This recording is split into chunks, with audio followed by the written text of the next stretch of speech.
My name's Jo Dennis, and I'm the Chief People Officer of Omada Health and an advisor for PeopleTech. And we've gone through a roller coaster of a ride and supporting the leadership team and our founding team to create a company that gives people the chance to do the best work of their lives. I think when PeopleTech was started, it was inspired to help emerging companies that are there to support organizations that we all work for do amazing things. And I think that that founding base of being able to advise those companies in those very early days, provide them with guidance, a different point of view, a diverse opinion from all sorts of different angles, whether it's our own careers or the companies that we serve today or the people that we work with every single day, has been really the founding stone for what PeopleTech has become today.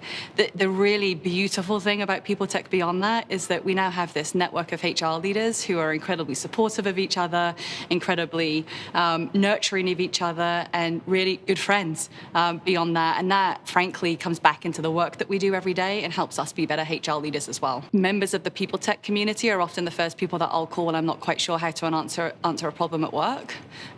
First and foremost, that's how I met Cara back in the day, was I have a problem. I'm not quite sure if I'm approaching this in the right way. Would you give me your perspective when I've talked that through?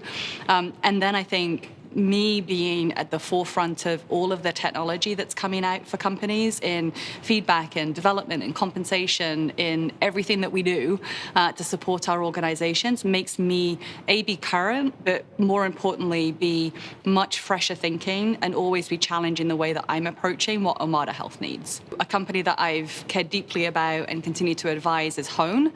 And the reason that they and I got together was because I cared deeply about the power of a people leader.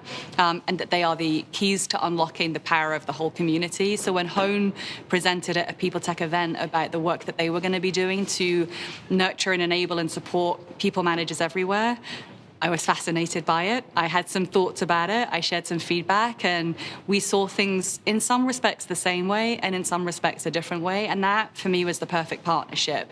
There's no point being an advisor to a company if you all think the same way, because that's not diversity. That's not diversity of thought. So one, being passionate about their core product, two, being very excited about the ambition that they had, and three, not necessarily having the same opinions on everything has led to some really rich and diverse conversations. Our most recent conversation would have been around really honing in on Hone, but honing in on the core essence of what they want to be.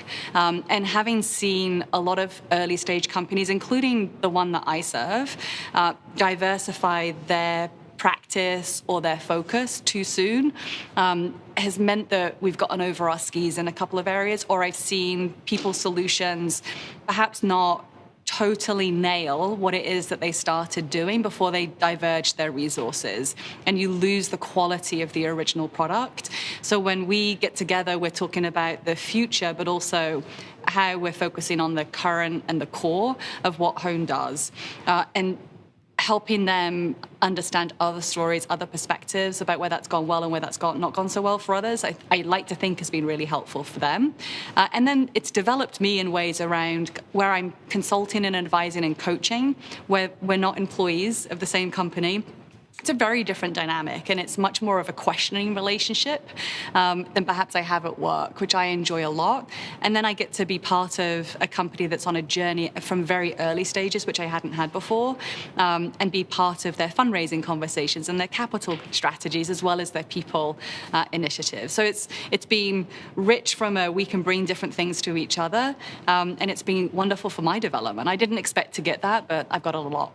Everything that I see and hear, and you see it when they walk in the room, when they're presenting to the group, and you see it when they meet you on a more one-on-one basis, is that they are so thankful to have support from a community of people that care deeply about their craft and also deeply about their product being successful. We have no ambition other than for them to be successful, and they're probably kind of lonely.